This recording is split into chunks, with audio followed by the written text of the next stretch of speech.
Okay, good evening, everybody. I want to welcome you all to the regular meeting of the Daly City Council this Monday, July 10th, 2023. This is going to be a very special meeting today because we have some special guests that have flown all the way from the Philippines. And we will get to that and the agenda item very shortly. But I just wanted to announce what's going to happen. We're going to call the meeting to order. Then we're going to have a presentation of the Daly City Sister City Renewal Ceremony. Well, they will be presented the keys to the city. And then after that, we're going to take a break. So we could do some picture taking. There's some cake in the back. And then we will resume our regular meeting. So for now, let me just call this meeting to order, and I would ask that you all please rise and say the pledge to the flag. I pledge allegiance to the flag of the United States of America and to the republic for which it stands, one nation, under God, indivisible, with liberty and justice for all. Please be seated. All right. Let me ask our Madam Clerk to do the roll call, please. Ms. DiGiovanni. Present. Dr. Rod. Ms. Manalo. Present. Mr. Sylvester. Glenn Sylvester, present. Mr. Buenaventura. Present.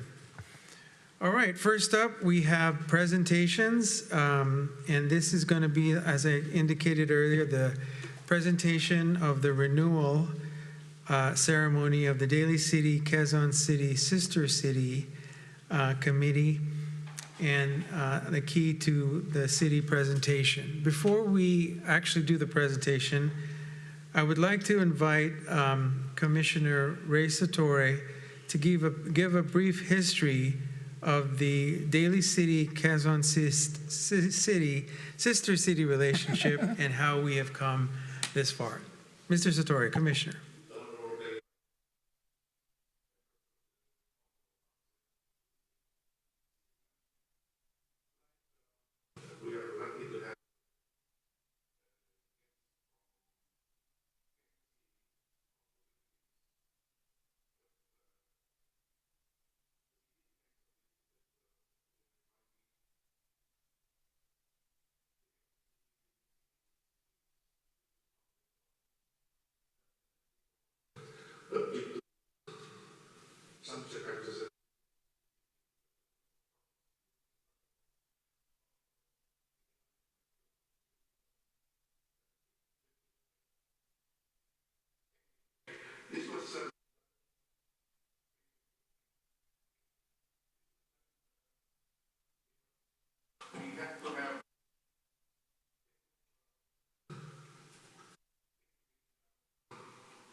Thank you.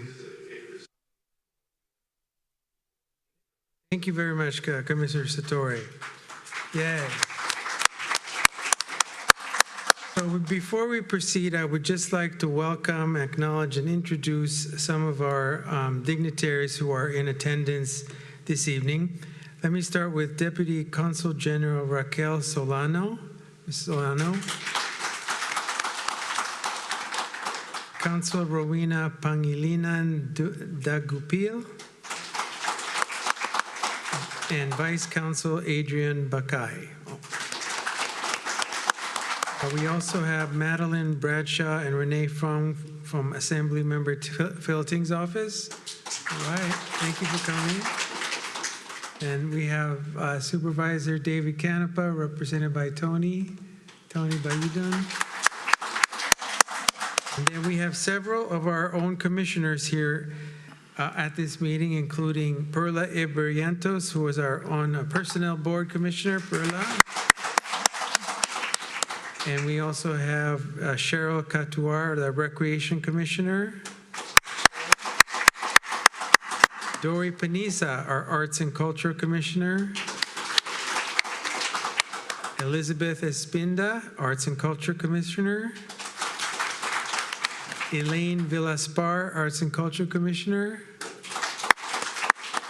Marie Villarosa, PBRC, and representing Saramonte. Marie. Fernando Montanes, which is the Bicycle Pedestrian Advisory Committee. And of course, Commissioner Ray Satori, who gave us our introduction. I would also like to especially welcome the delegates from Quezon City, including City Councilor Aurora Suntay, and also Pedro Rodriguez, who's the head of the planning in Quezon City. Before we proceed with the ceremony, I understand Quezon City has a video presentation they would like to play. Go ahead.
This is Quezon City, one of the largest and most vibrant cities in the Philippines. A melting pot of different people from all parts of the country, where breathtaking sights, animated sounds, inviting scents, savory meals, and delightful feelings all come together to give travelers of all ages a one-of-a-kind experience.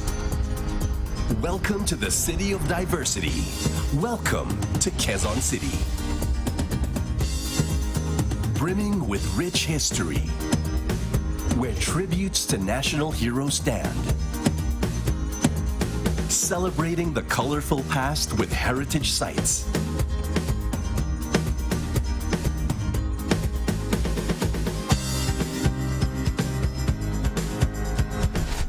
Find serenity in the midst of the Quezon City's hustle and bustle. Take time to unwind and immerse yourself in the sounds of nature in green spaces. And inhale the breeze while surrounded by the freshest vegetables, fruits, plants, and flowers in unused spaces transformed into urban farms. Whatever your taste preference is, you can find the flavors that can please them with a wide range of culinary choices. Quezon City is where many of the most iconic and successful food chains began.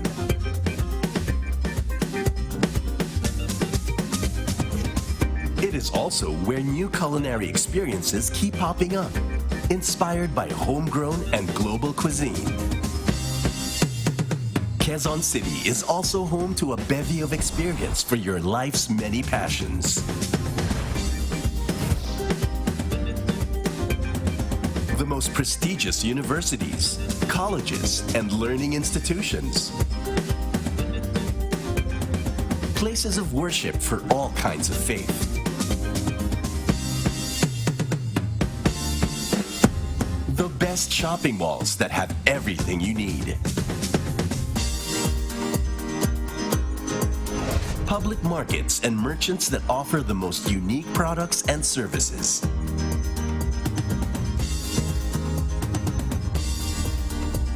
Whether it's the sights, sounds, scents, flavors, or feelings, there's something here for everyone. Each day you spend here is filled with surprises. Come, explore, and rediscover Quezon City, our diverse city.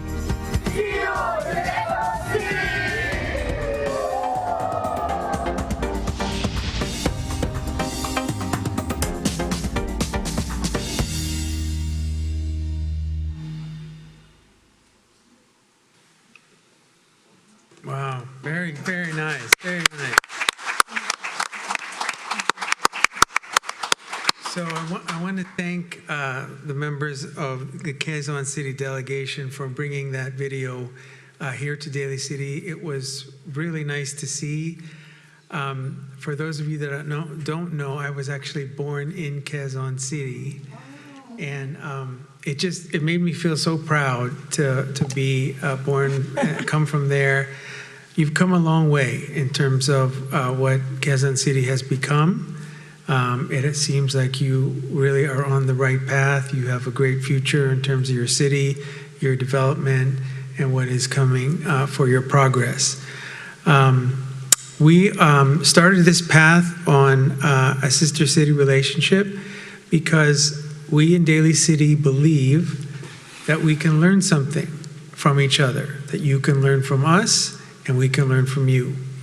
And it is my hope, and I think the rest of the council's hope, that we can continue to build on that relationship and that we can reinforce and grow our relationship to be even stronger than ever, because that's what a sister city is supposed to do. And we are very grateful that you made the trip all the way out here from the Philippines.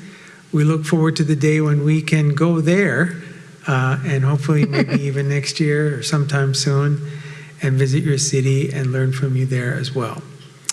So with that, I would like to present the keys to the city. Oh, before I do that, let me acknowledge a couple of people that I failed to mention. Tom Norris is here from our personnel board. Tom, thank you. We also have Wayne Lee, who's the former mayor of Wilbray and is now on the San Mateo Community College Board. Thank you, Wayne. And actually, Wayne Lee is also the executive director of the San Mateo County API Caucus, and he brought with him his interns, who I think are also here. So I want to welcome you folks to the meeting here in Daly City. So if I could have City Councilor Aurora Santay and Pedro Rodriguez step forward with me, I will then present to you the keys to our city.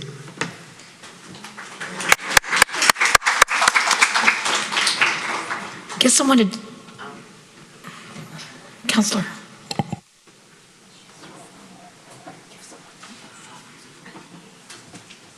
Okay, so let me just show the members of the audience. This is really, really nice.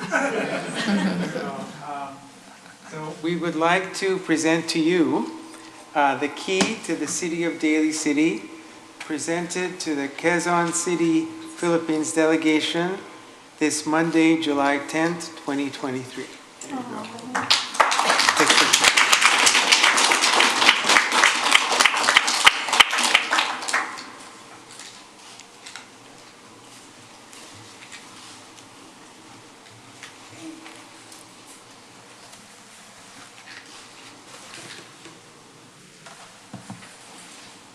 Okay, and then we also, yes, go ahead.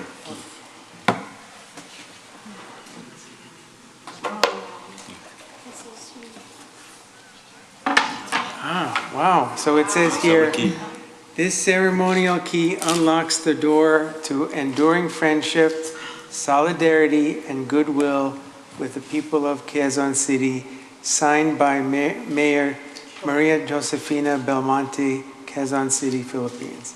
Thank you.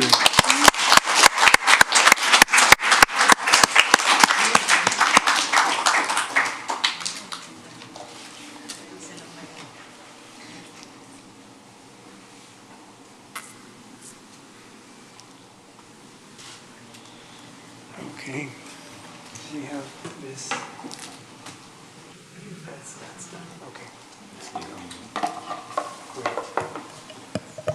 Okay. So why don't you, we'd like to offer you some comments. So if you could step up to the microphone, you can go step down.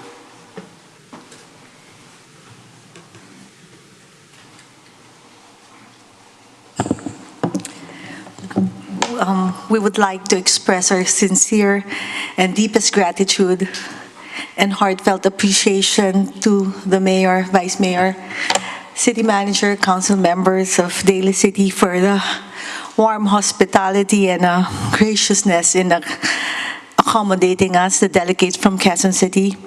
We are grateful and excited to given the opportunity to experience the vibrant community of Daly City. I'm sure the knowledge and experience that we will gain during our visit will be undoubtedly contribute to the development of our city, Quezon City. From Mayor Joy Belmonte, Vice Mayor Gian Soto, thank you very much, and mabuhay. Thank you. At this point, I'd like to offer my council the opportunity to make some comments, starting with the Vice Mayor. Thank you, Mr. Mayor. Welcome to the Quezon City delegates.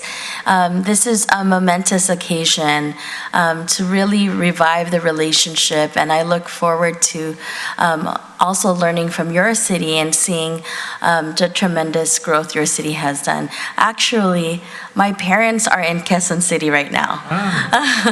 So whenever they travel back to the Philippines, that is where they stay. And my mother was raised in Quezon City, the Novaliches part. And so it's really amazing to see what has been done there, but I also look forward to visiting in the near future. Welcome. I hope you learned so much from our city departments, your adventure here, bringing back what you've learned to bring what we can solidify as a sister city. Just to share what Commissioner Ray Satori mentioned earlier, in my childhood growing up here in Daly City, the Quezon City Sister City events was really something culturally so enlightening to me as a young child. It was at Westlake. I was only in my elementary school years, but the pride that had brought forth the Daly City Sister City, I didn't understand that back then. But what I do remember from those events was the food, the culture, the dancing. And I mean, that was really the relationship forged for many decades. So not only is the impact across both globally the cities, you're actually impacting young Filipino Americans to go back to their roots and celebrate their culture. And so from the inception of in 1994 on to its continuity, welcome, look forward to many more of our sisterhoods together. So mabuhay. Mr. Sylvester. Thank you, Mr. Mayor. Magandang gabi sa iyong lahat. My name is Glenn Sylvester. I happen to be married to a Filipino for 48 years. He's from Rosales, Pangasinan. And my mother is from San Nicolas, San Felipe, Pangasinan. And according to my dad, had he left the Philippines 2 months later than when he left, I would have been born in the Philippines. I was 2 months premature. I came out ahead of time. Well, anyway, I do understand the idea of the sisterhood with Quezon City and sisterhood with any city in the Philippines. As a matter of fact, I was part of an organization that has been in existence for over 25 years. And we would travel to the Philippines on a goodwill mission. I did it for 10 years in a row. I'm about to give you the name of that organization.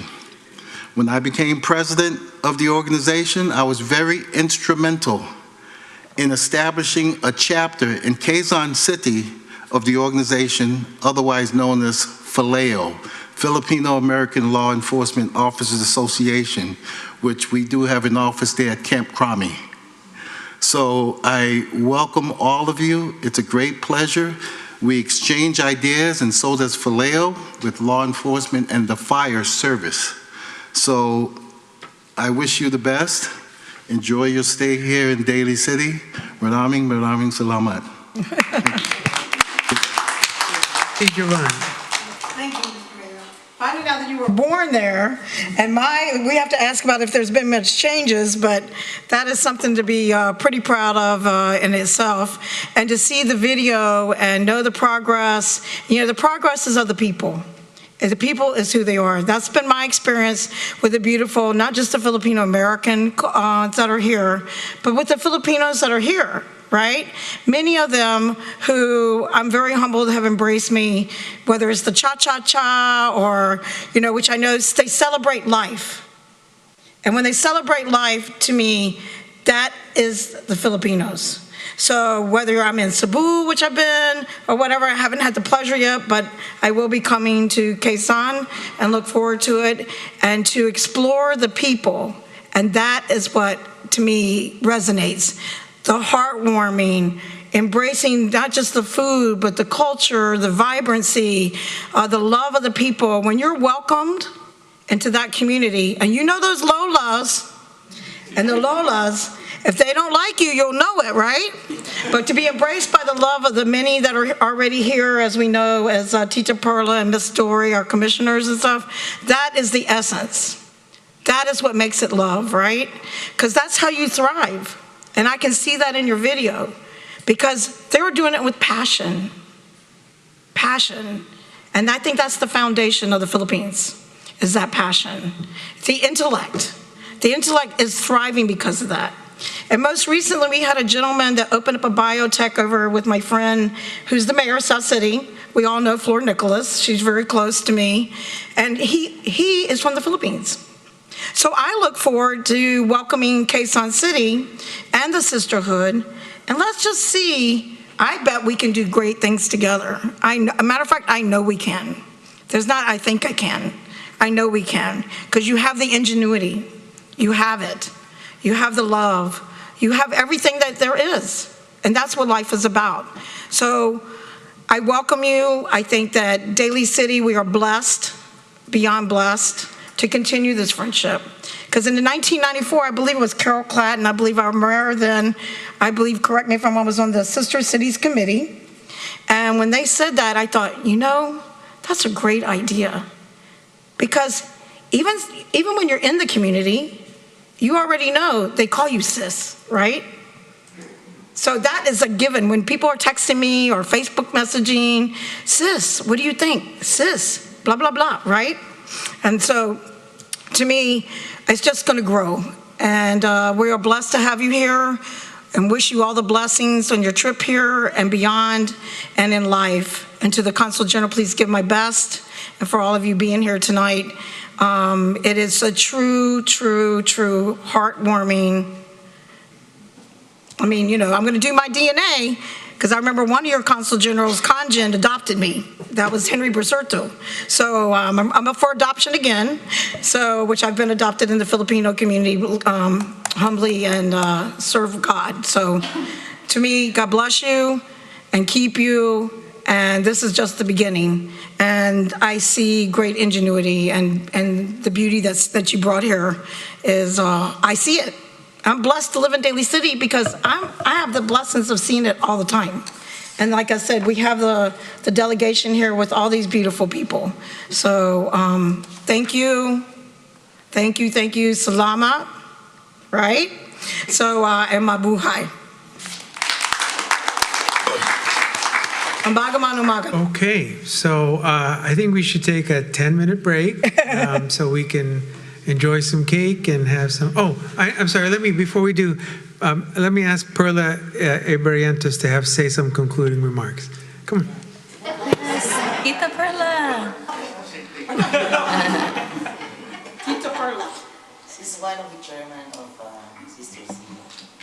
Well, I would like to thank the mayor and the city for once again reviving this relationship between Quezon City and Daly City. The fact that this was organized 1994, and there were two times that the city delegation came. That was 1995 to promote the cultural and the trade mission. Then the last one, that was in 2009, that was in Seramonte, and I think there were 11 of them. That was the biggest delegation that came in. So 2014, we went to Quezon City, right, Mayor? Yes. Because that is our purpose before. If there's a way that we can come back and go back to what we have started. And now today, that is being realized, and we are very proud. The city of Daly City welcome again the relationship to this Quezon City as our sister city. Welcome, and thank you very much.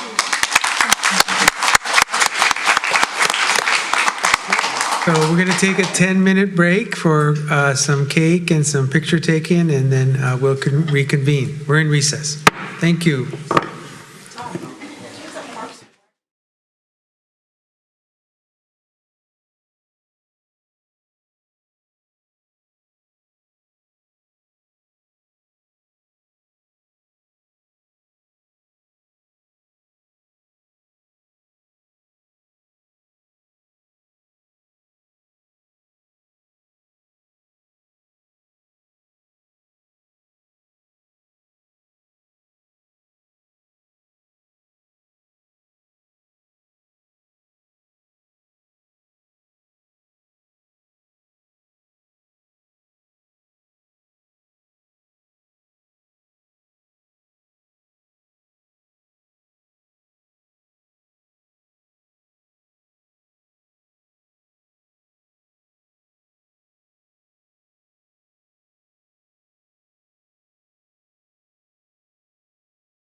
Okay, the meeting's about to start. Can we get all the council members up front, please?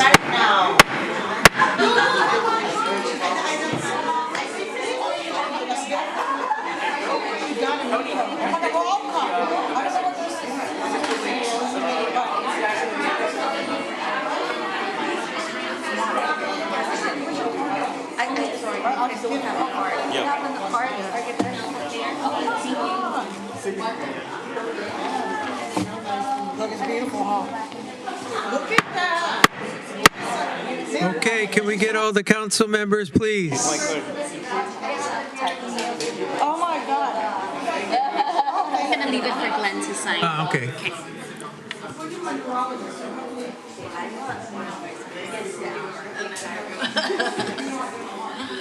Oh, my.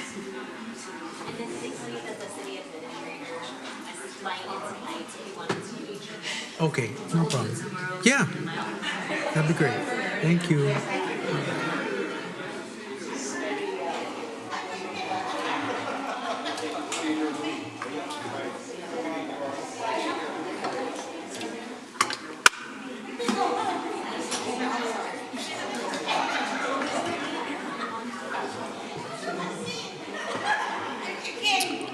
Okay, are we ready to begin? Yes.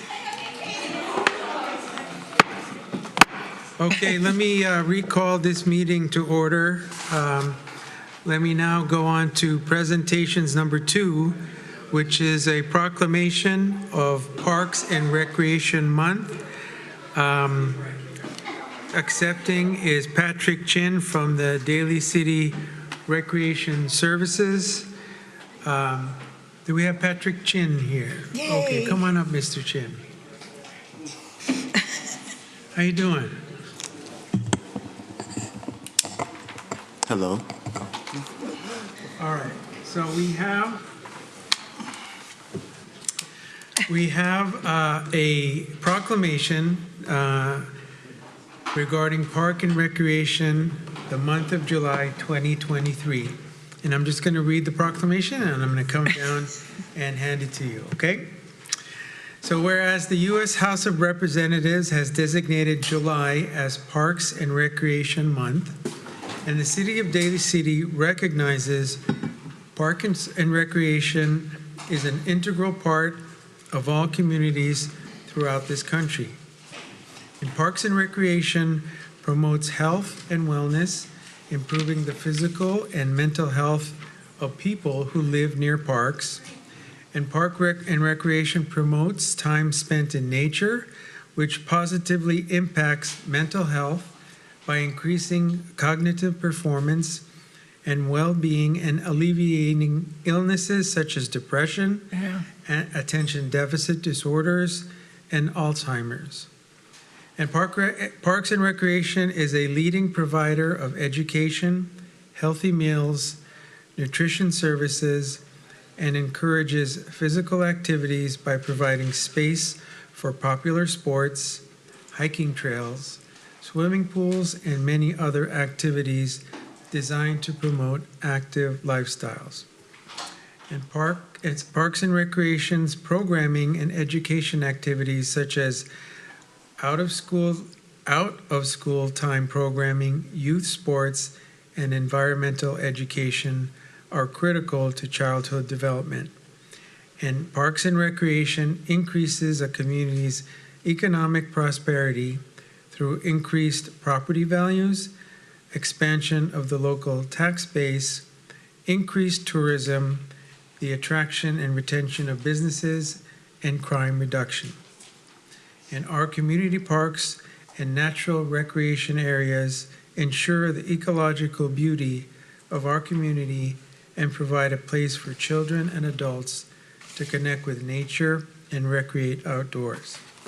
Now, therefore, I, Ray Buenaventura, Mayor, and the members of the City Council do hereby proclaim July 2023 as Parks and Recreation Month in the City of Daly City and call upon all residents in the community to pay tribute to our Parks and Recreation professionals and to recognize the substantial contributions they make to our community, health, safety, and quality of life.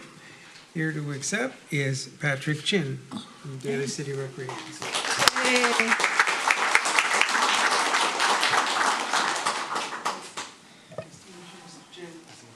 All right, here you go. Oh, picture. Oh, here.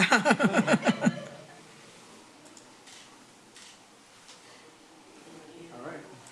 Be safe, everyone.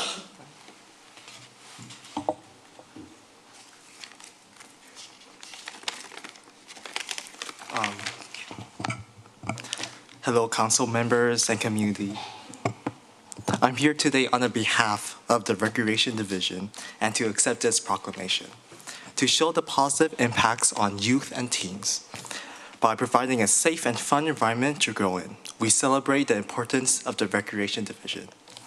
Being in part with a teen unit over the years, I've worn many hats. I've led many workshops where I teach teens how to cook, assisted with the production of a monthly web show called DC Teens Vision, where we feature teens in the community speaking on various topics such as culture, as well as host our seasonal teen showcase, which highlights teen talent in our community, to name a few.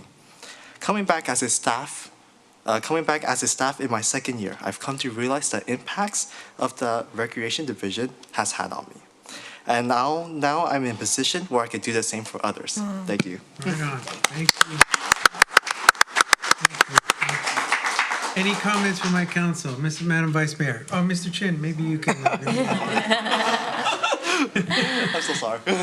Oh, thank you so much, Mr. Mayor, and congratulations. Such a tremendous story from being a participant, being a team leader, to now being on staff. I mean, it's really wonderful for you to accept this on behalf of the recreation. And really, what the work that you all do is build leaders as well as support our older adults to the teen programming. I think it's just tremendous what you all do. I see that Denise is in the audience. Thank you for your leadership. And also I see other recreation staff, please say hello and wave. And thank you so much for all that you do from young to old.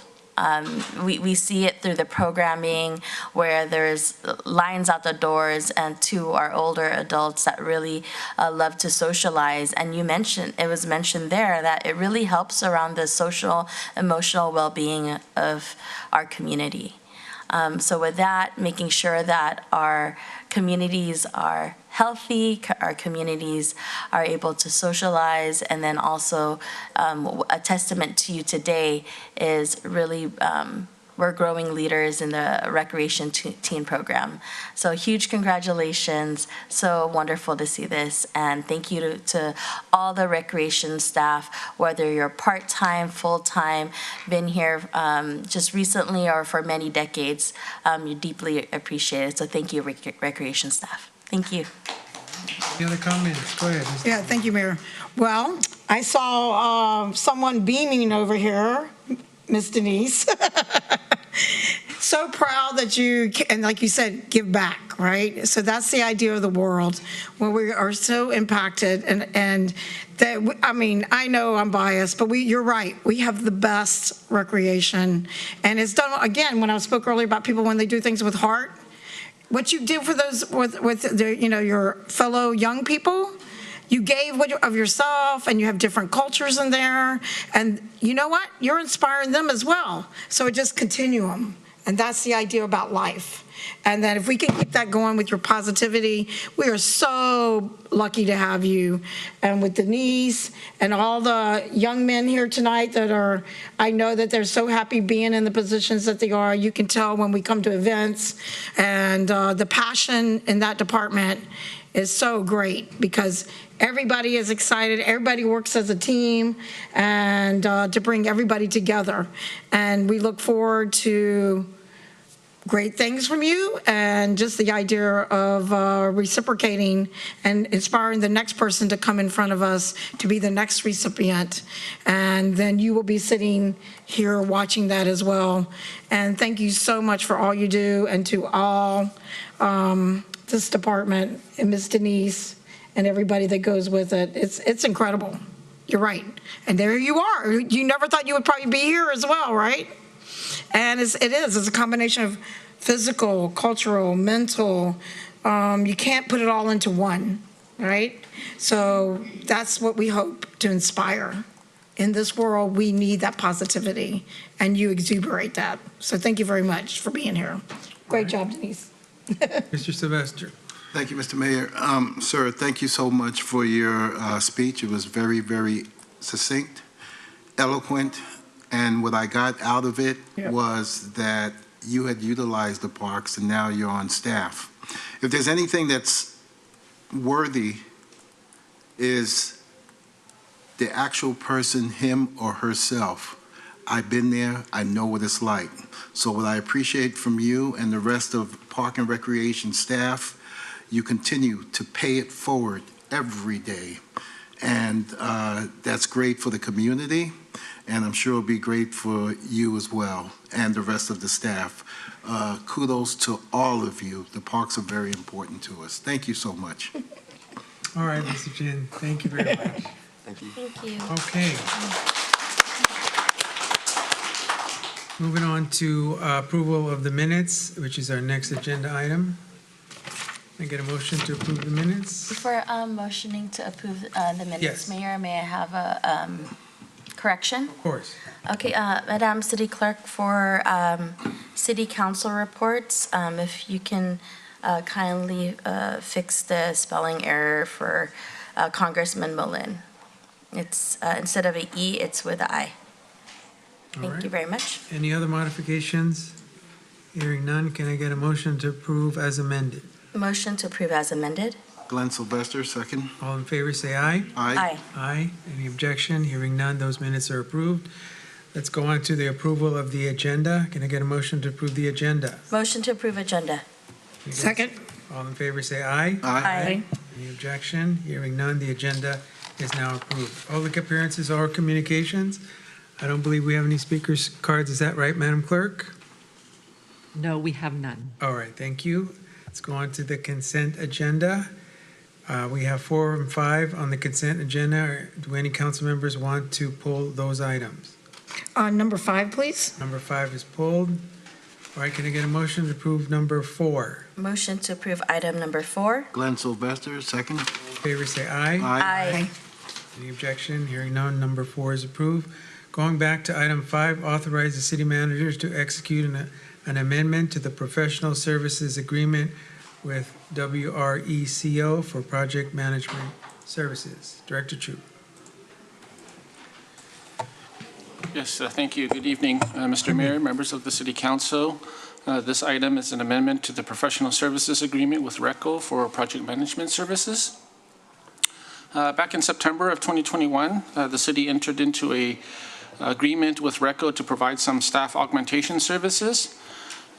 Since that time, we've had 4 amendments to the contract to extend the duration and also to provide additional services, project management services with an additional personnel. Public Works Engineering Division, we continue to have vacancies in this senior civil engineer position as well as admin positions. And so this staff augmentation allows us to continue to move projects forward and help with admin staff. The proposed amendment number 5 is for a part-time project manager for approximately 12 months. If we are successful in filling vacancies earlier than that, then it may not need to be the entire 12 months, but we're providing that in advance just in case. Also, the staff member will be providing services for our CIP projects. The funding for this will be paid out of some salary savings in addition to the CIP projects themselves. And so staff is requesting that council approve and authorize the city manager to execute this amendment number 5 with RECO out of Oakland, California.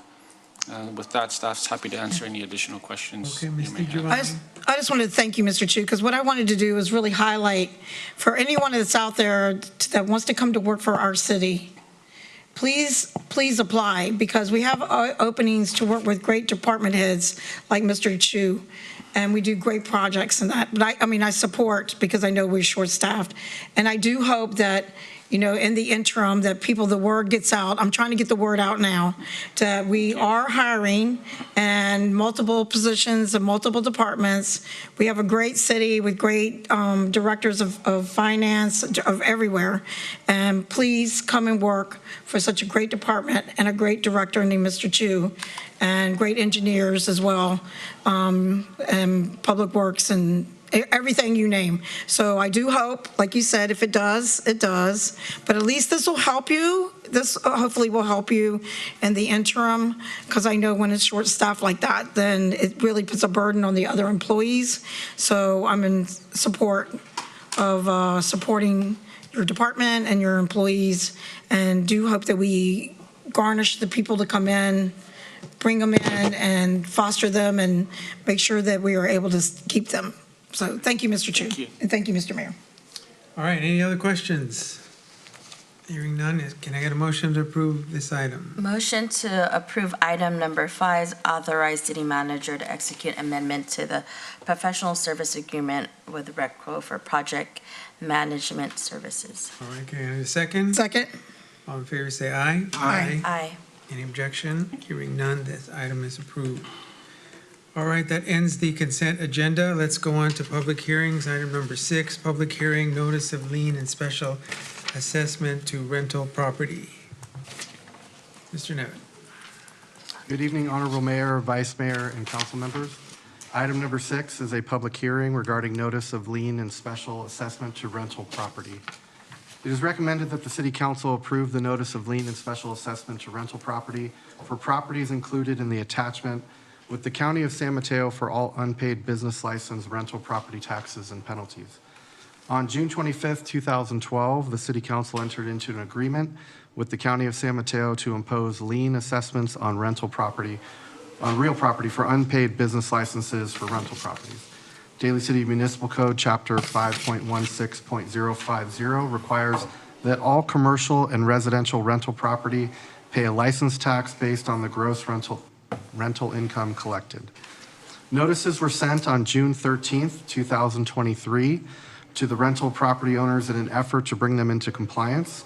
The past due taxes were due on October 3rd, 2022 based on the actual gross rental income reported on their 2021 federal income tax return. Proper notice of the public hearing was published by the city clerk.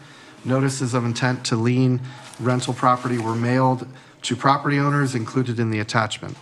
This notice provided property owners the opportunity to clear the possible lien and validate the information provided by the County of San Mateo. All unpaid taxes will be assessed on the upcoming fiscal year 2023-2024 property tax bill if they have not been paid by this Friday, July 14th, 2023. Projected revenue collection of unpaid business license rental property tax from the County of San Mateo is over $100,000. Staff recommends the City Council conduct a public hearing and approve the notice of lien and special assessment to real property for properties listed in the attachment. Staff is available to provide any additional information desired by the mayor or council members. Thank you. Thank you, Mr. Nevin. Any questions? Hearing no questions, can I get a motion to approve this item? Motion to approve this item. Can I get a second? Glenn Sylvester, second. Oh, yeah. Just for formality, can we open and close the Oh, public? I'm sorry. Oh, yeah. At this time, I open the public hearing. Are there any comments? No speaker comments? At this time, can I get a motion to close the public hearing? Glenn Sylvester, motion. Second. All in favor, say aye. Aye. All right, now can I get a motion to approve this item? That was made by Ms. Giovanni? Yes. Yes, and it was seconded by Glenn Mr. Sylvester, Sylvester? second. Yes, sir. All right. Yes.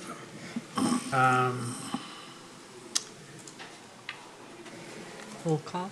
Roll call, please, yes. Ms. DiGiovanni. Aye. Ms. Manalo. Aye. Mr. Sylvester. Glenn Sylvester, aye. Mr. Buenaventura. Aye. All right, that item passes. Let's go on to communications. which is designation of voting delegate and alternate for the League of California Cities Annual Conference and Expo. Ms. Ramos. Good evening, Mayor, Vice Mayor, and council members. The League of California Cities Annual Conference and Expo is scheduled for September 20 through 22, 2023 in Sacramento. Each year at the League of California Cities General Assembly meeting, the League membership considers and takes action on resolutions that establish League policy. In order to vote at the General Assembly meeting, the City Council must designate a voting delegate. It is recommended that the City Council select and designate a voting delegate and up to 2 alternates to participate in the League of California Cities Annual Conference and Expo General Assembly meeting on Friday, September 22, 2023. Thank you, Ms. Ramos. So I am not able to attend, so that takes me out of the contention. And if we need a total of 3, then I just motion all 3 that are here be designated. Can that be done? So I think you will need to at least designate the first delegate and then the 2 alternates. So I motion that Vice Mayor be the first delegate, and then the 2 alternates be Mr. Sylvester and Ms. DiGiovanni. Can I get a second? Second. All in favor, say aye. Aye. Aye. Aye. Can we have a vote on that? Oh, okay. Can we get a roll call, please? Ms. DiGiovanni? Before we do that, are we allowed to nominate Rod? I guess you can, if you don't want to do it. No, but I mean, I didn't know if he wanted to do I it. don't know if he wants to do it. Probably, okay. Aye. Ms. Manalo? Aye. Mr. Sylvester? Glenn Sylvester, aye. Mr. Buenaventura? Aye. Great. Thank you, Thank Ms. you. Ramos. All right, let's go on to number 8, which is the continued public hearing on the new restaurant and drive-through at 79 St. Francis Square Shopping Center. Use permit and design review.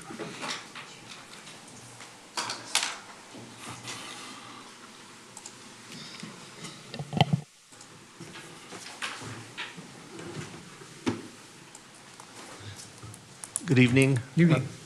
Mayor, Vice Mayor, City Council members, and City Manager. The item before you this evening is a request for design review and use permit for a new restaurant and drive-through located in the St. Francis Square Shopping Center.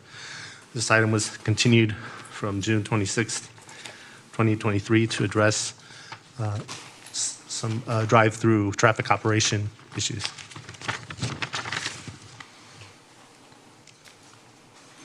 The proposed restaurant and drive-through would be located on the northwest corner, St. Francis Square, at the southeast intersection of St. Francis Boulevard and Southgate Avenue, indicated by the yellow star on the slide.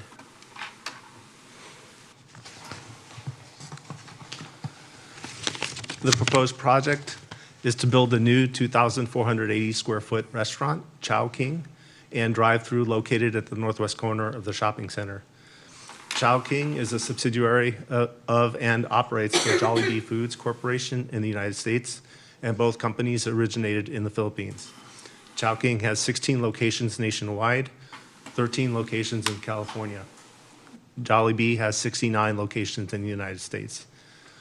Chow King does not have any drive-through sites in the U.S. However, Jollibee's does have drive-throughs at many of its restaurants.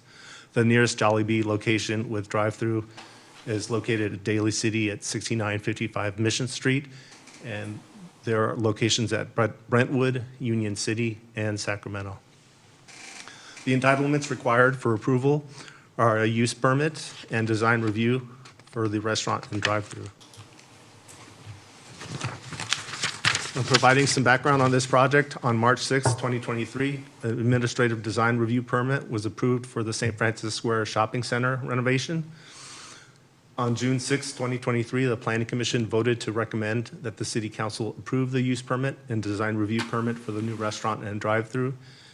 And on June 26, 2023, City Council voted to continue the item to July 10th to receive additional information on the drive-through queuing and traffic circulation.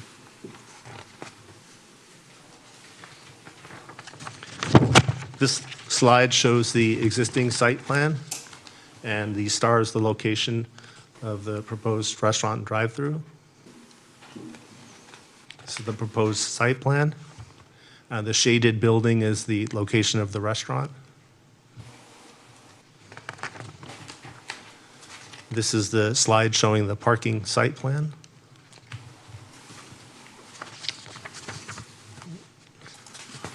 This slide is the enlarged site plan showing the location of the restaurant and the drive-through.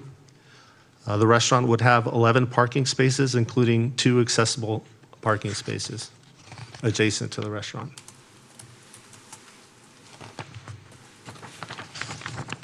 As part of this project, the city consultant Hexagon Transportation performed parking and traffic analysis, as well as an analysis of the traffic queuing for the drive-through. The maximum parking demand would be 226 and 250 spaces on weekdays and Saturday. The proposed parking supply of 262 spaces would accommodate the project peak parking demand for the shopping center. In conclusion, the vehicle trips generated by the project would not cause an adverse effect on traffic operations at the adjacent St. Francis Boulevard, Southgate Avenue intersection, and the shopping center driveways.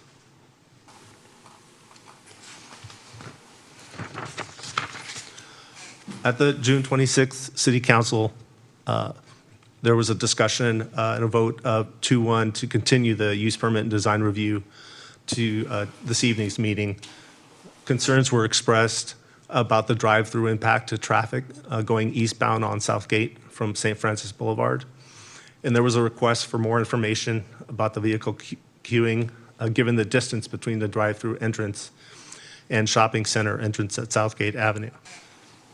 In response to City Council's concerns, staff worked with the applicant and the traffic consultants and added conditions of approval requiring Chowking staff to direct traffic away from the driveways using cones, and the traffic study that determined that with the conditions of approval, the queuing would not impact the shopping center driveway and Southgate Avenue traffic. The traffic consultant provided additional queuing analysis that I will present a summary of in the next slides. This slide shows the estimated maximum queue length. It's located in attachment C of your packet. It provides updated queuing analysis showing the estimated queue length for the restaurant drive-through. There's a predicted queue length of 6 vehicles starting from the ordering menu board. So the vehicles that are highlighted in orange are the predicted queue length for the drive-through.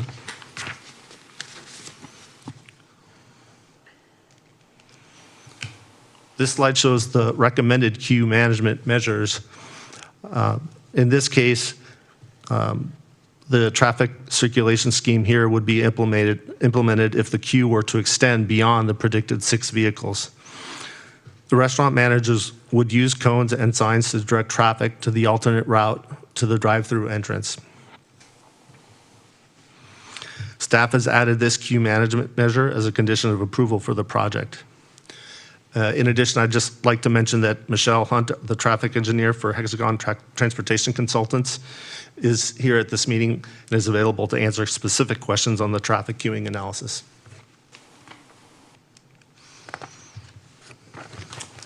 This is a summary of the additional conditions of approval that were added to the project based on the last City Council hearing, addressing concerns of traffic operations and the operational requirements and restrictions related to noise for the drive-through speaker, where drive-through people ordering at the drive-through would be ordering their menu items. Exterior lighting would be addressed to prevent any adverse glare on adjacent residential neighbors. So the applicant or the project would need to provide adjustment of the lighting, either with a shield or reducing or eliminating the lights to comply with this condition. Staff has determined that the project is exempt from SEQA in accordance with Section 15303C. new construction of a restaurant not exceeding 2,500 square feet in floor area.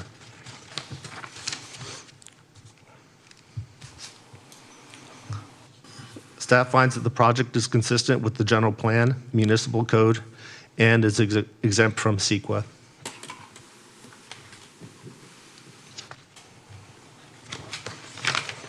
Staff recommends that the City Council approve the use permit and design review permit for a new restaurant and drive-through at 79 St. Francis Square Shopping Center. This concludes staff's presentation, and staff and the consultant traffic engineer are available to answer any questions. Thank you. Thank you, sir. All right, any questions? No question? Mr. Sylvester, go ahead. Can you kindly go back to your slide on locations of Chow King?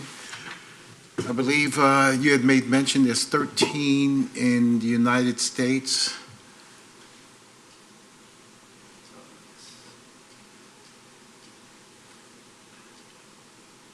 Here we go, 16 nationwide, 13 locations in California. Jollibee has 69 locations in the U.S. It says on your next bullet point, Chow King does not have any drive-through sites in the U.S. However, Jollibee has drive-through at many of its restaurants.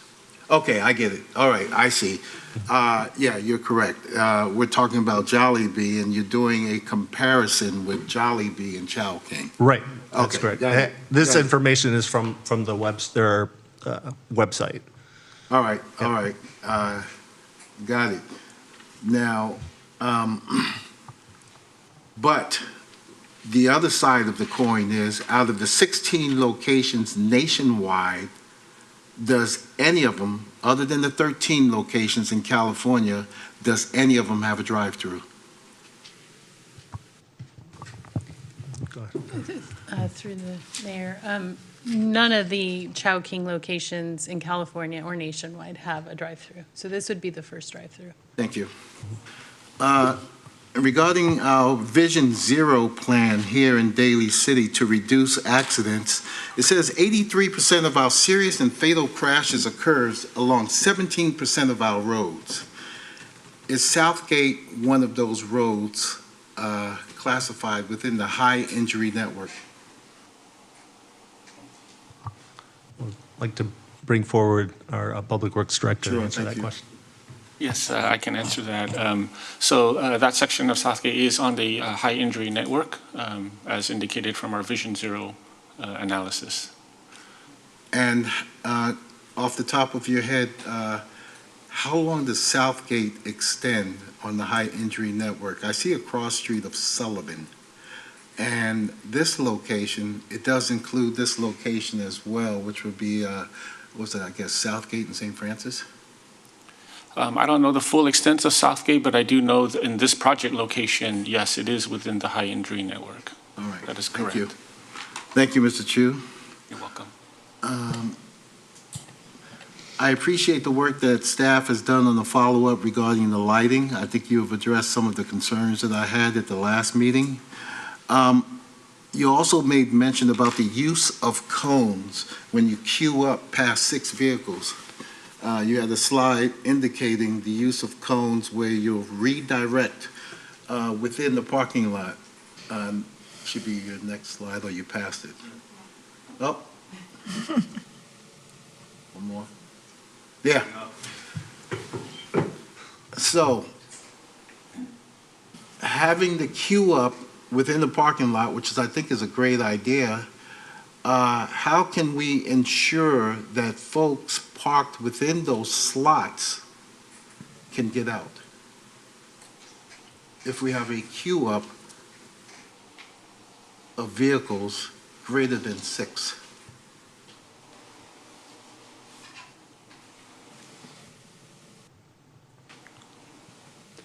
Well, there will be like monitors from the restaurant out there in addition to the cones. So they'll be monitoring, the queue, and they can assist. I imagine they can assist with moving cones if a vehicle needs to back up to exit.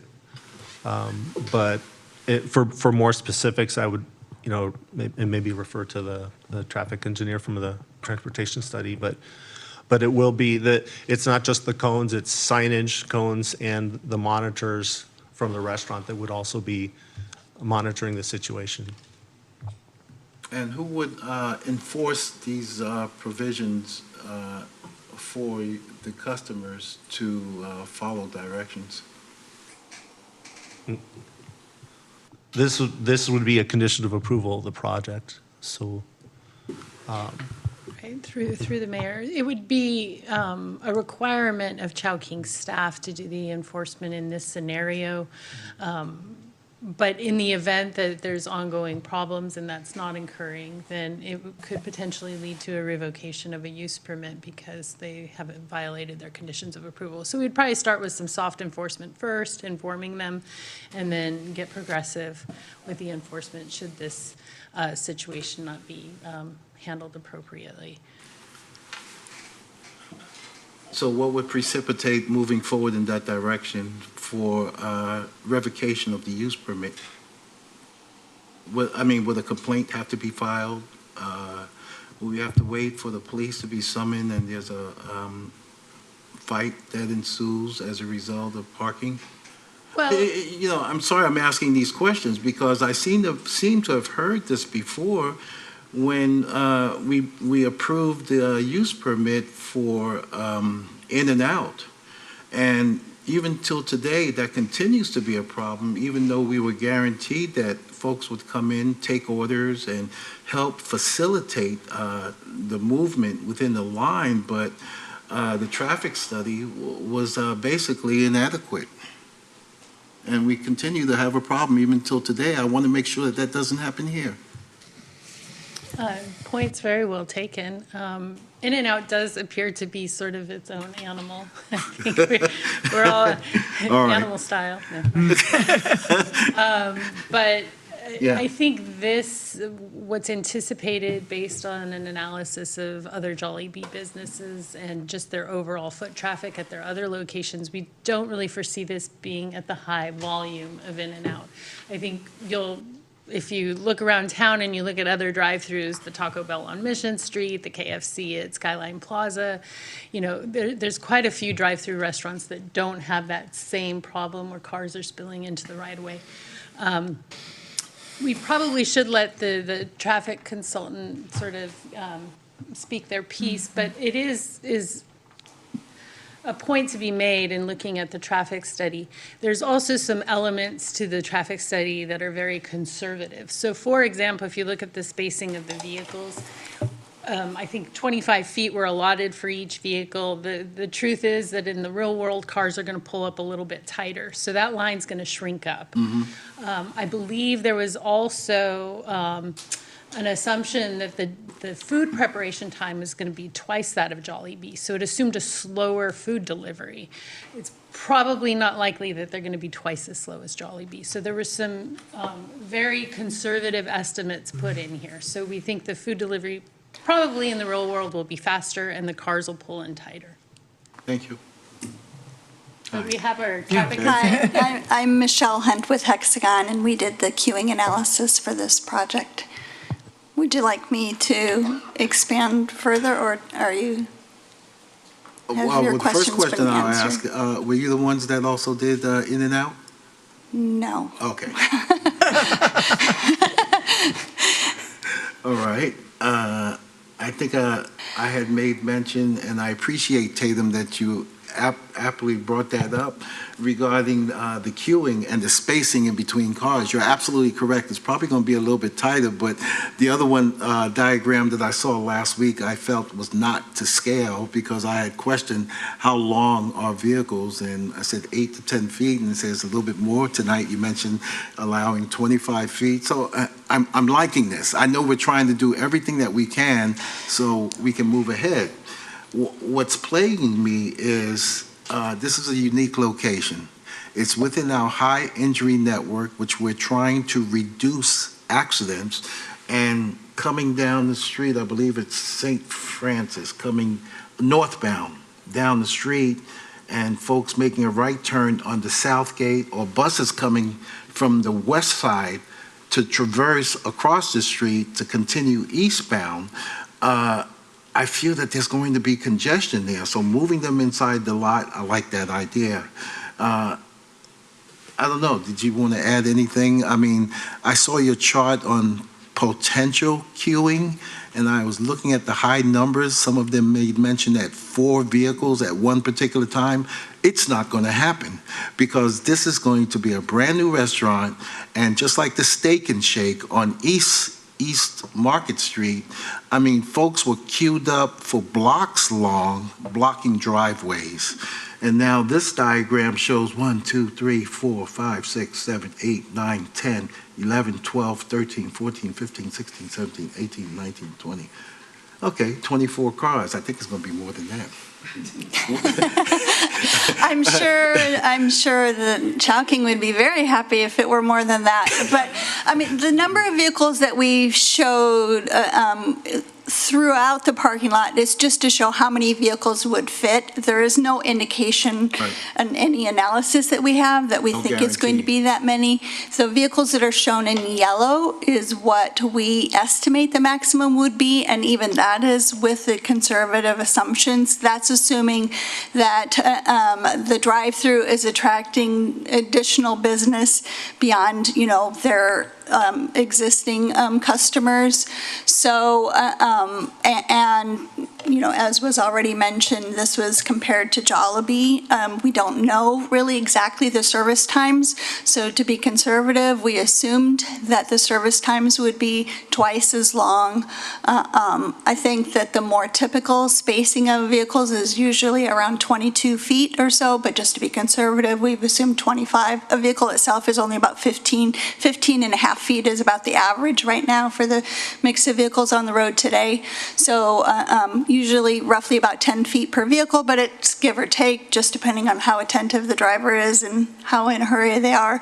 So we feel that our analysis is conservative, but we understand there's some unknowns, and of course there could be an introductory period where there's more. So we wanted to provide some comfort by showing you how many vehicles could fit on site without affecting the street network itself. Now, of course, if there's vehicles, in the parking aisles, then it would require drivers to be courteous to each other and allow somebody to back out if they're queued along there. But, these are not vehicles that are going to be sitting there for 10 minutes in one spot without moving, right? It might take somebody, if the queue is really that long, it might take them 20, 30 minutes to get through all the way through, right? But if you're waiting to get your car out after you go to the shopping center, I mean, it's only going to be a matter of a couple of minutes at most until that vehicle moves. So you could indicate, hey, I just want to back up, and most of the time people are amenable because they're not, it's clear you're not trying to cut in line. You just need to get your car out. Thank you very much for the explanation. Tatum, thank you as well. Your answers are very well indicative of the study that's went into this, and definitely makes a compelling reason why we should have it, and I appreciate that, especially with the comparison of others. But I will leave you with this. Daly City is a little bit different. When its folks see something especially new, and we welcome Chowking, it's going to be busy. Yeah, well, if that's the case and they come to expand another one, then we'll have a good place to count and see how many cars, how much business they're actually doing. We're, all we can do is do our best is to compare and what we think might happen. Right. Thank you so much. Any other questions? Go ahead. Yeah. Just on those lines, she's already walked away. I'm sorry. Yeah. Thank Councilmember Sylvester. My concern also is the pedestrian safety. So in that, where they indicated where the bus stops are they indicated on this as well?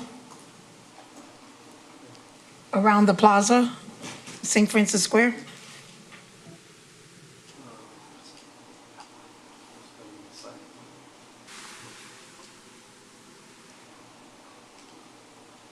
So there's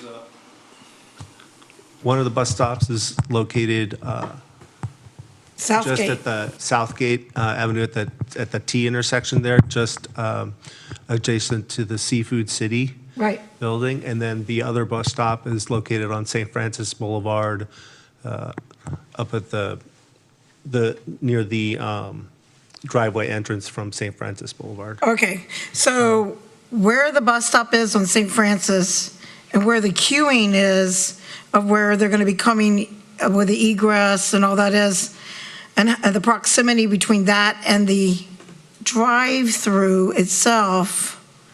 So because the bus has to have could you go through that for me, please? Is it possible to highlight where on St. Francis? Where the bus stop, yeah. Have a laser pointer to show?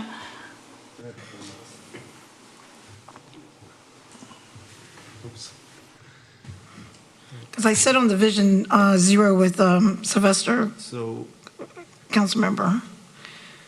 so I believe the bus stop is located right around here at this location.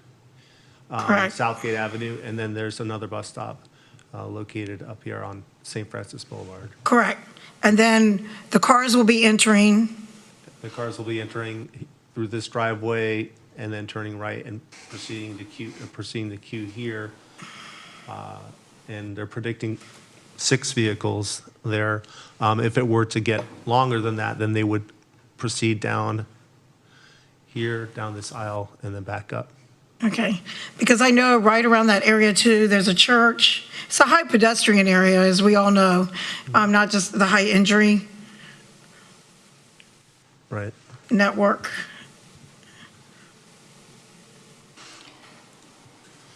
There's a church, a dialysis, heavily traveled, St. Andrew's Church as well, and Right. the Methodist Church is relatively close. And actually, the Methodist Church has that food bank where they exit out onto St. Francis.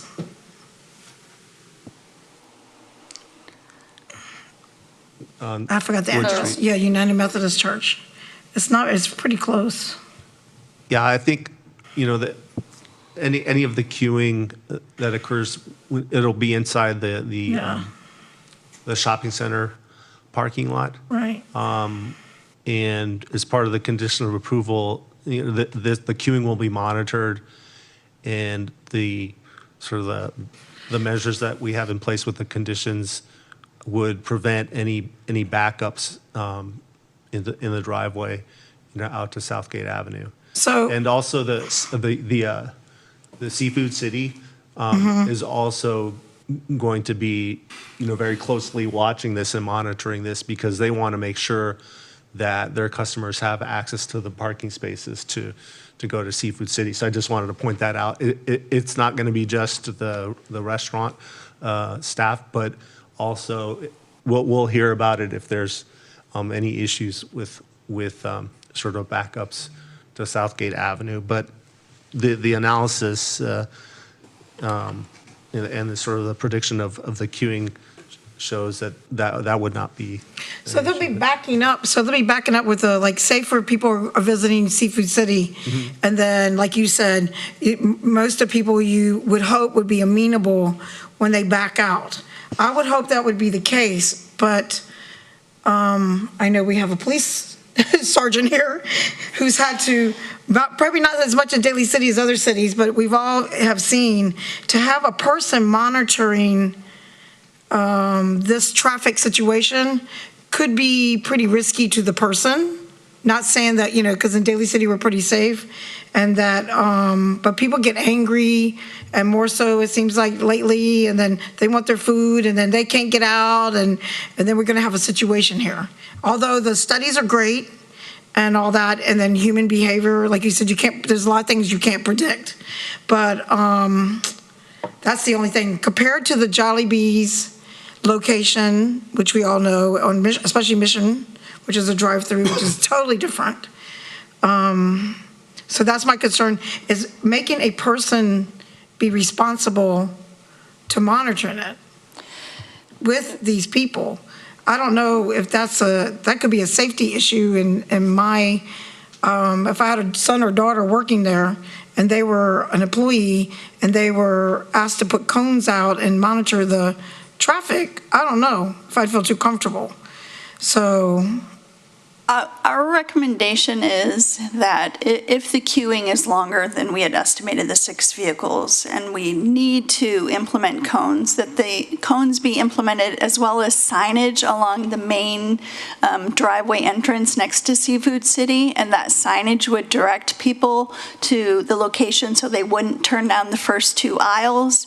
That would direct them to the 3rd aisle in the path that we have shown there, so there wouldn't be a need to have somebody out there to monitor it. But in general, a parking lot for a shopping center is a very busy place. We're all aware, right? There's pedestrians, there's shopping carts, there's kids.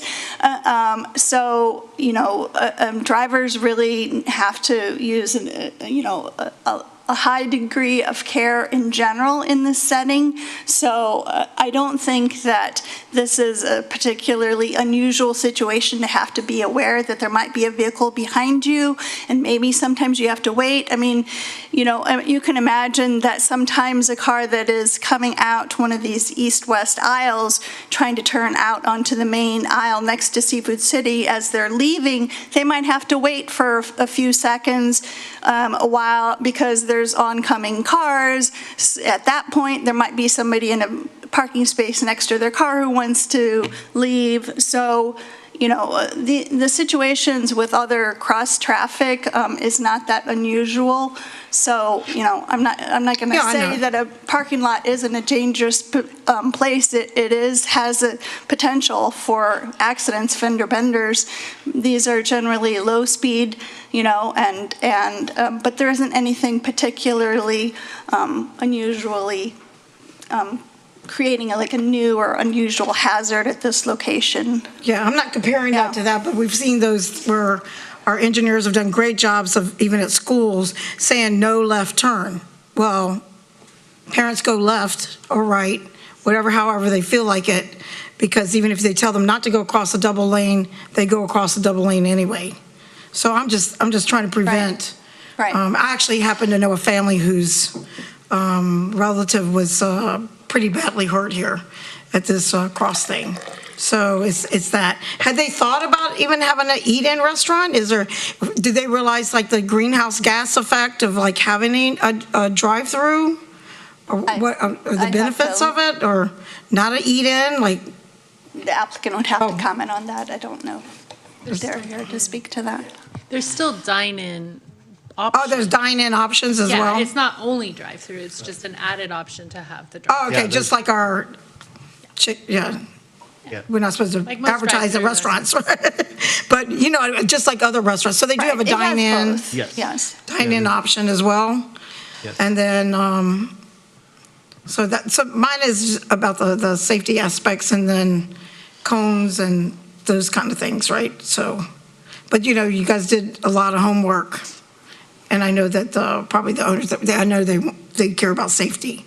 But that is, I don't know if you've seen it, but it's a busy area with all the buses coming and elders, and Seafood City is going to be, that will be a busy in itself, I see, because just even the one in a neighboring city is going to be really busy. It's definitely going to be a busy shopping center. Which is good. I mean, I would just say that, as was mentioned, the Chowking, the amount of business that they do for dine-in compared to other fast food type restaurants is much lower volume. So I would expect that their drive-through volumes would as well be lower. But of course, there will certainly probably be some novelty aspect, when they start. Not saying that it's anything, but what is the idling? I know that there's something with the greenhouse effect when people are sitting in their cars and they're idling their cars with the greenhouse gases. And then I know that we have so many seconds or so many minutes that a vehicle can idle. Is that true, Sergeant? Or ordinance or something? No. I thought we had something. I don't know about that, and we haven't done any analysis about like air quality aspects related to a drive-through, so I can't comment on that. Yeah, so I was worried about that as well. Yeah. We don't have anything like that. Of course. I thought we had the trucks can't idle or I'm not aware. something on That would DMV. Might be something. I think that was PD on a would have- DMV test. I don't know. I know my vehicle, clearly not every vehicle, but it's becoming more common that vehicles, I have a hybrid, and so Yeah. it turns on to electric. So, but certainly there would be some idling, but I can't really comment on it. Thank you. Thank you very Okay. much. Thank you, Tatum. Great job. Do we have the applicant here? No, we just have the traffic consultant available. All right. Any questions, Madam Vice Mayor? Oh, no, I had my questions answered at the previous meeting. Thank you. Okay. Is there a motion? Motion to approve this item. All right, second. All right, can we get a roll call? We have, Mr. Mayor, I'd like to make a final comment. Go on ahead. this. I just wanted to make a comment in the sense that one of the purposes here in Daly City is to support business. And in looking at the map, and I envision it without a drive-through, what would go up there in that corner? Perhaps a building would go in that corner. What? A building, the Chow King building with no drive-through. But if I went shopping at Seafood City, I would hate to walk across that parking lot to go to Chow King because I'd be leaving and I'd rather drive through. I think going through a drive-through is also going to increase business. I think the traffic control study has done a good job in trying to mitigate the possibilities and the concerns that I had pertaining to Southgate, the high injury network. And to Councilmember Di Giovanni on the greenhouse gases, I get it, but the same would also apply at Jollibee and some of our other drive-throughs. And where the police would get involved is not the sense of idling, but basically excessive smoke.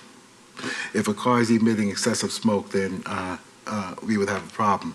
And like yourself, I'm not worried about that because we're moving and transitioning over to hybrid and electric, and I drive electric. I don't want to be a hindrance to new businesses here in this city. So I just wanted to bring that point out. And I think the traffic consultant and our staff has done a good job of addressing the concerns that this council had the last meeting. Thank you, Mr. Mayor. All right, at this time, I'm going to open the public hearing on this item. Any speaker cards? No? I get a motion to close the public hearing? Motion to close, second. All in favor, say aye. Aye. Any objection? Hearing none, that public hearing is now closed. We had a motion by Vice Mayor Manalo. I seconded. Can I get a roll call, please? Ms. Di Giovanni? Yeah, due to public safety, no. Ms. Manalo? Aye. Mr. Sylvester? Glenn Sylvester, aye. Mr. Buenaventura? Aye. All right, that item passes. Let's go on to awards of bids and contracts. Item number 9, which is appropriate funds and award construction contract for the 2020-2021 street resurfacing project.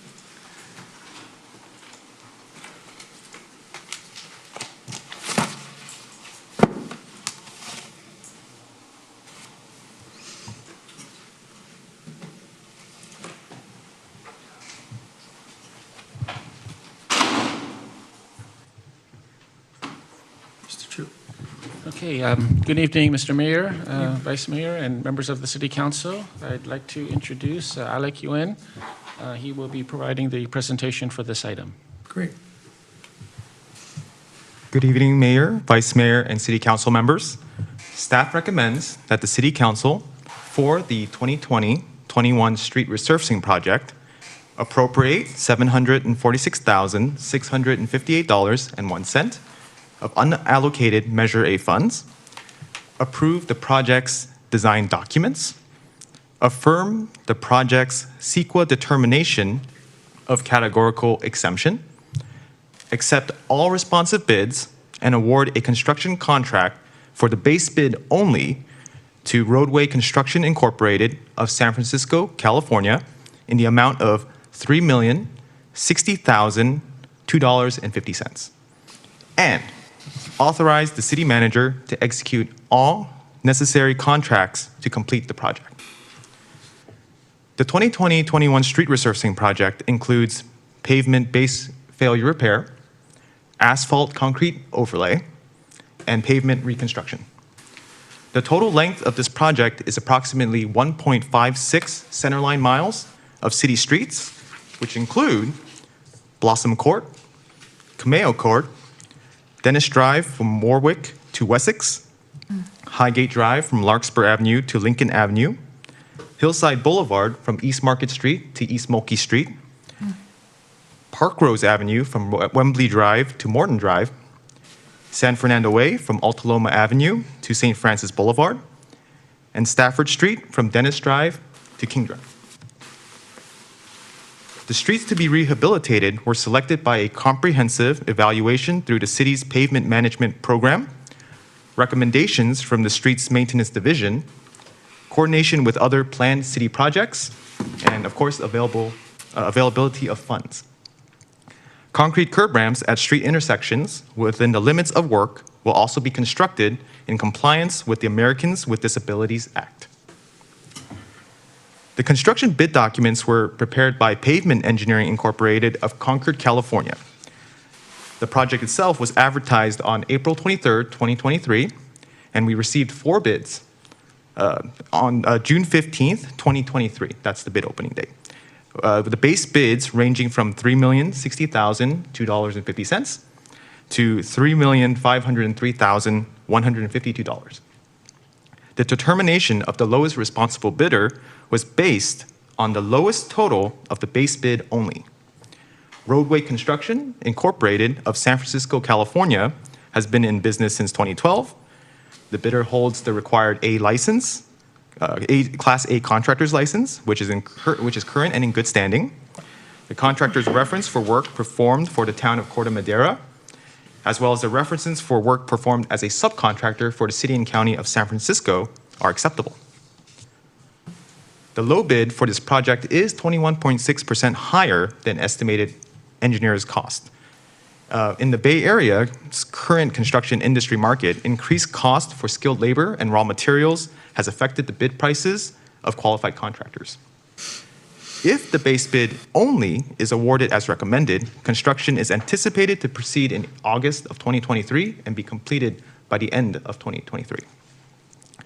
The total estimated construction cost for the 2020-21 street resurfacing project is $3,435,000, which includes the $3,060,002.50 construction contract and $374,997.50 for construction contingency, contract administration, and staff time.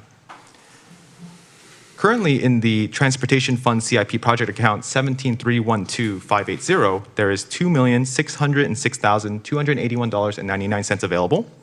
In the Sanitation Fund project account 87920617, $60,060 is available. And then in the Water Fund project account 41385617, $22,000 is available. To fully fund the project, an additional $746,658.01 is needed. This action will appropriate $746,658.01 of unallocated Measure A funds to fully fund the project.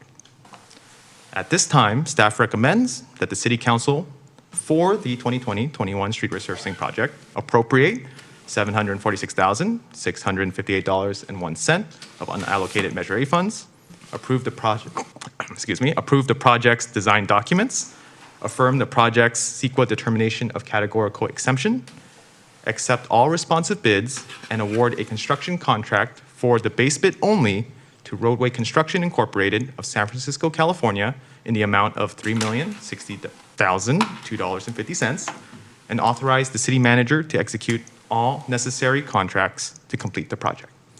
Staff is available to answer any questions. Very good presentation. You really needed that Yeah. 0.01 cent to make it. Do you have any questions? Go ahead. I do. Thank you, Mr. Mayor, and thank you for your presentation. I mean, we definitely need to have our streets resurfaced. It's funny, one day my son was saying, well, Mom, how do you know the streets are different or if it's our city? I said, well, you look at the street signs and then you also look at the ground floor, because then you'll see our streets being resurfaced, right? And so I think this is very important. But my question is on the project location map, it says 2020 to 2021. Is just this the basic map that you use, or is this supposed to be 2021 to 2023? So this is the project map for 2020 to 2021. So we Okay. also have another project currently already awarded, which is the 21-22 and 2022-23 street resurfacing projects. So we are going to be going consecutively two street resurfacing projects at the same time this year. Okay, got it. It's going to be an approval for the other two projects that you mentioned. So for this award, it would only be the 2020-21. Okay. And the 21-22, 22-23 has already been awarded. Okay. In the.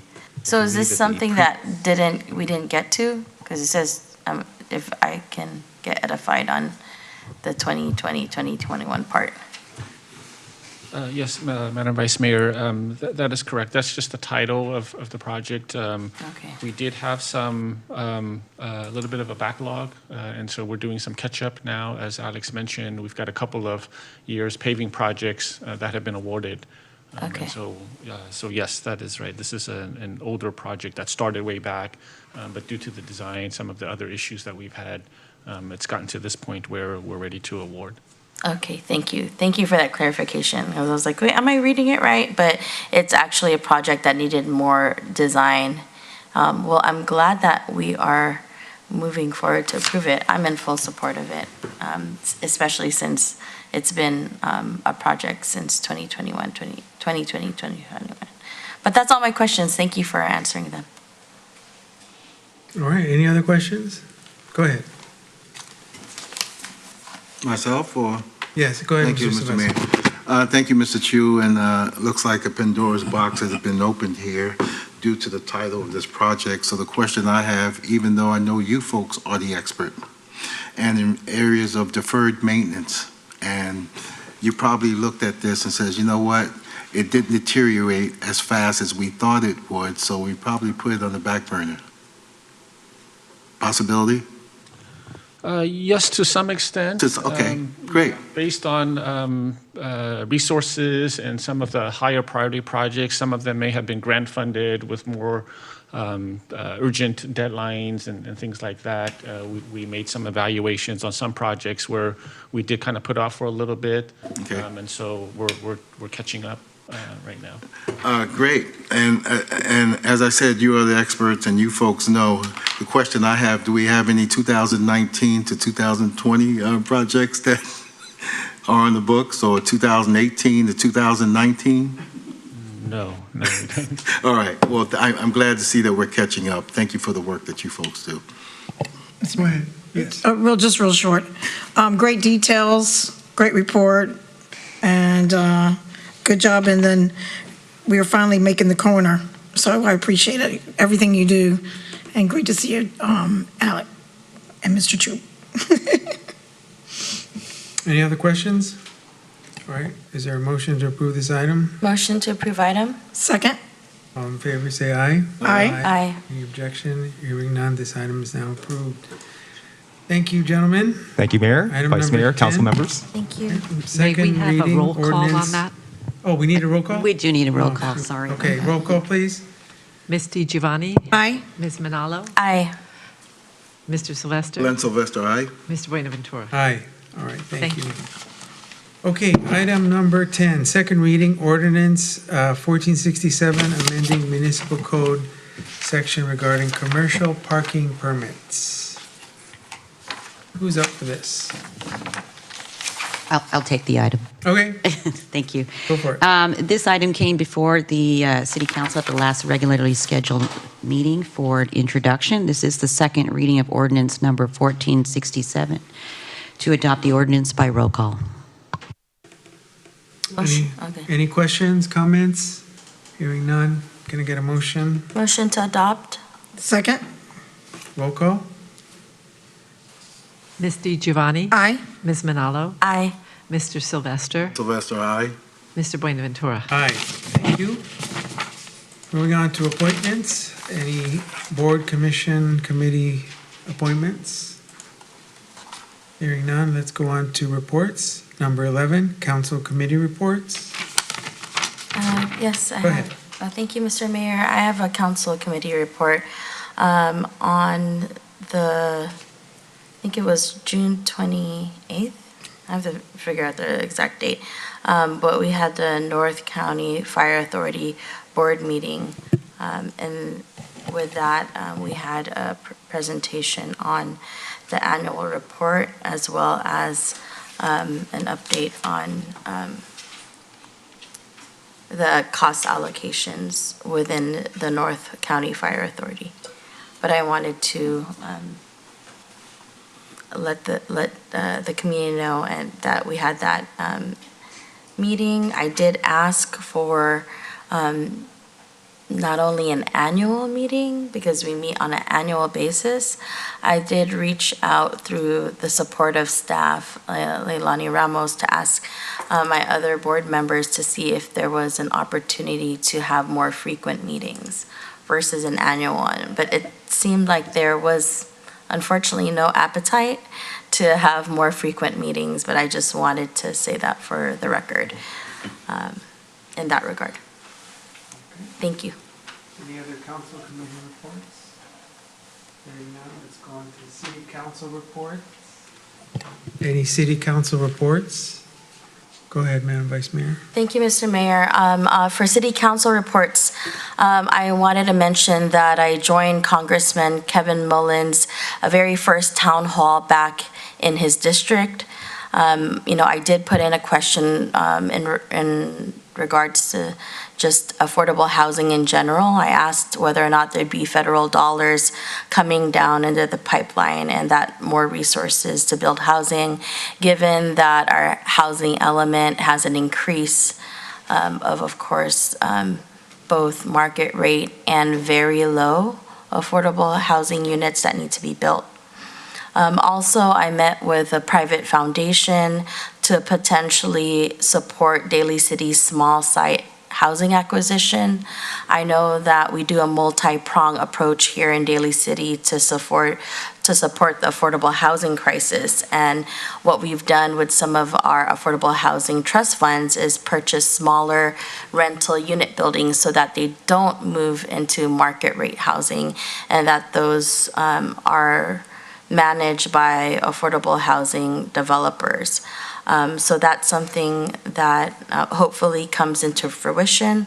I'll keep more detail as progress continues. Also joined the age-friendly task force, conducting the AARP survey with staff, Leilani Ramos, and also recreation staff, Michelle Epstein, to conduct more surveys at the Franciscan Home mobile community.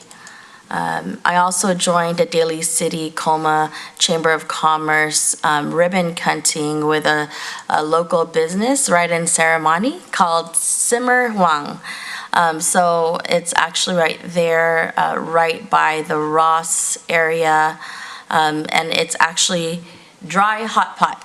So if you ever not tried dry hot pot, please support our small businesses over there. And also was able to join this week the Bayshore Senior Meeting to hear issues, and also had the opportunity to stop by with my schedule. And also the San Mateo API Caucus had their opening of their internship. I want to thank staff for assisting City Manager Tom Piccoletti, and also Assistant to City Manager Leilani for helping coordinate the space. These young, some of them are high schoolers, some are in, college interns, but really the opportunity to learn more about government and public service is so important. And so they had their initial meeting here last Saturday at City Hall. And I know Mayor Bonaventura welcomed many of them who were in the audience to see government in action. Thank you, Mr. Mayor. Thank you. Any other city council reports? Go ahead, Ms. Deidre. Yeah. Thank you, Mr. Mayor. Mine is real short because everybody knows for the last two council meetings, just so the public knows, I've not been able to attend because I was injured, and I'm here tonight because I've turned the corner on my injuries, and thank the community for reaching out and all your support, prayers, and blessings. And still here and looking forward to continued healing and staying in the community and making a difference. So I appreciate everybody's gratuity, and to the staff as well for thanking them, Mr. Piccoletti, for your well wishes, and Leilani and Charlie. It really meant a lot that you guys reached out, and your kind messages were really appreciated, and I appreciate that. Thank you very much. And then just to let people know that this is my first meeting back, so I'm looking forward to it. Thank you. All right, any other? Go ahead, Mr. Sylvester. Thank you, Mr. Mayor. Basically, I don't see a section here for the good of the order, so under City Council, I'll make this report. First of all, I'd like to thank the City Attorney for following up on my request that I've made 3 times already, and that's an update on litigation that we're having with the city. The other 2 issues I've requested as well, which I haven't heard back yet, and I'm asking for the matter to be agendized, is we had a citizen appear here before council in concern of the parking at March Banks Park over on Juniper Serra, and I had requested an update to see if this was valid or a problem actually exists. So I would appreciate if I can get an update on that. The second issue is on the housing element plan, to which I've requested an update, and yet I believe that plan has been submitted, but I haven't actually seen the changes that were made, because I know we will be coming up with some issues pertaining to housing, which applies to many Assembly bills and Senate bills that were approved. And when that time comes, I want to make sure that Daly City is in compliance, number 1, with the housing element plan, and number 2, that when we review these items for development that's coming to our city, that we have our ducks in order. So I would appreciate it if we can get an update or the actual submitted copy of the housing element plan. I did a search on our website, and our website still contains the draft plan. I think for the community should have access to the actual plan that was submitted, because I've been getting emails from organizations in commenting about the housing element plan, and there are a couple of items I want to be sure that is included. I haven't seen anything yet or an update, so I would appreciate if this matter is agendized and that we get a copy of the current housing element plan that has been submitted. Thank you. Mr. Mayor. Go ahead. Yeah, I just want to say, I think it, in the past, it's taken 2 people to get something hopefully respectfully on the agenda. So I support Mr. Council Member Sylvester's request for the items that he asked to get on the agenda. So I just want to make sure that was on for the record. So I support Council Member on the items he requested to be on the agenda. Thank you. Any other reports? Go ahead. Thank you, Mr. Mayor. I'd like to make up a comment, and then for the record that I think through the conversations that we heard during our council meetings, when there was a request in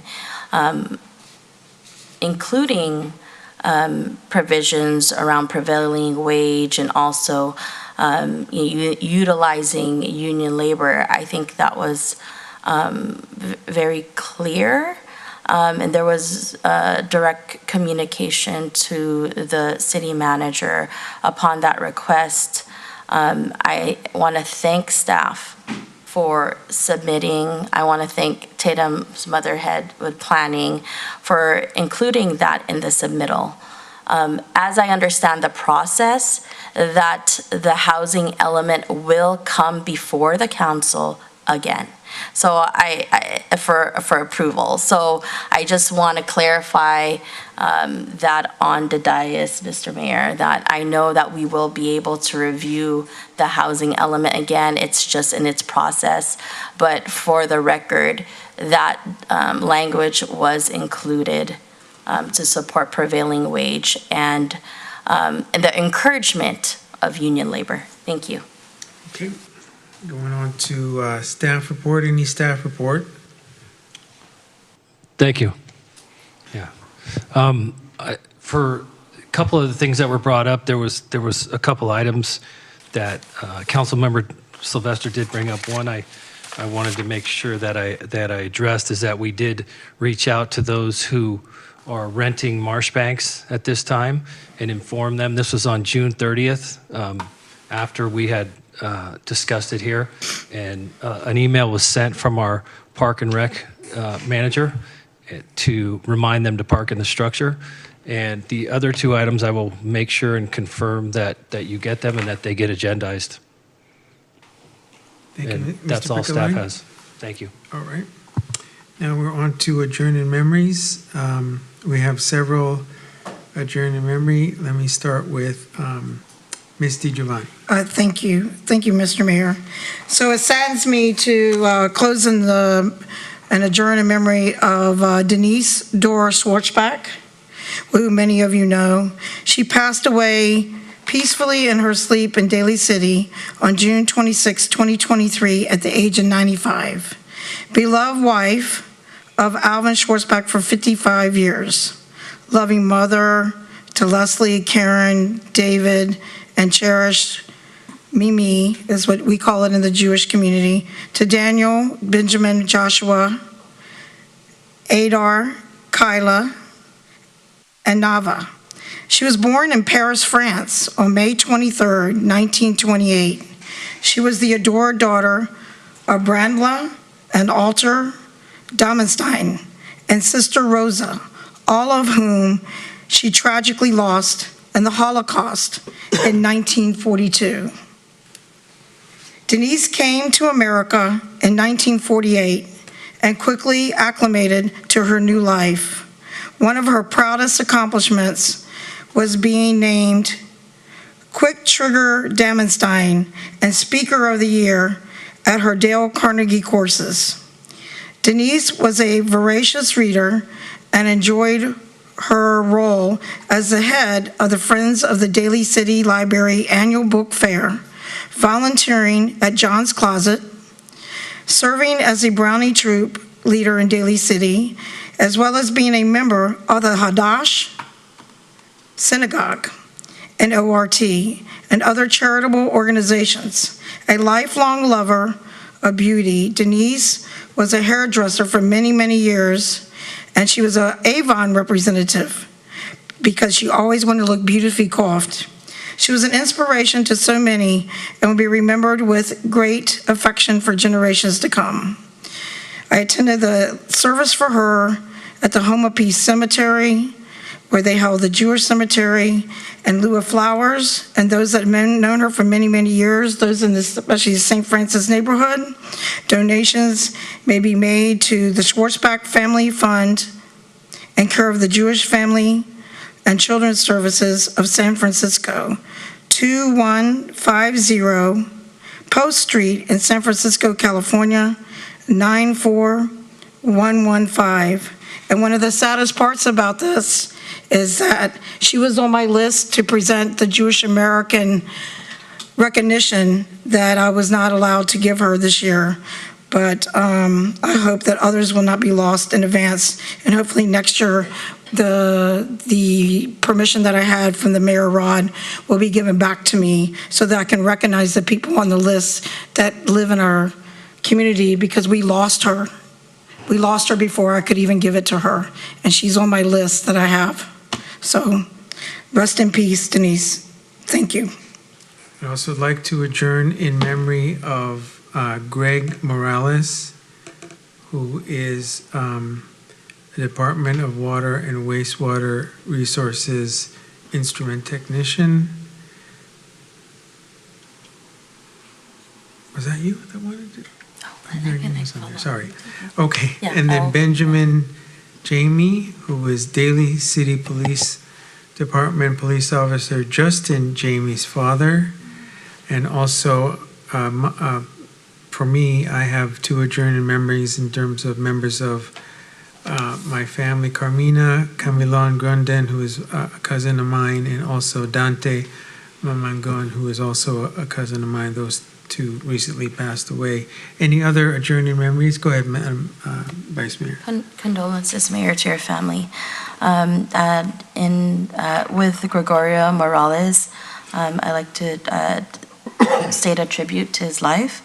So on June 22nd, 2023, longtime Department of Water and Wastewater Resources instrument technician Gregorio Greg Morales passed away after a brief illness. He retired last year and was a beloved member of Daly City's Department of Water and Wastewater Resources for over 30 years. He was an expert at his profession. The telemetry and computer systems used to monitor and control the drinking water system and the wastewater treatment system. Greg was a consummate professional and was always willing to lend a helping hand. He never hesitated to respond to emergencies and problems to ensure the safe drinking water and public health of the residents of Daly City and the sanitation district. He was known to work countless hours, morning to evening and back to morning, troubleshooting equipment and making repairs. He would not give up no matter how complicated or difficult the problem, and his coworkers very much appreciated his determined work ethic. His achievements were many, but he was also a quiet and stoic man who did not seek accolades or honors. He leaves behind his caring wife, Imelda, many loving family and friends, and his coworkers who will greatly miss him. And also city employee Rebecca Ison's sister, Rose Vacalar, who was an executive assistant at the Judicial Court, the Ninth Judicial Court Council, Ninth Circuit. Thank you, Mr. Mayor. Thank you. With that, we'd like to just take a brief moment of silence.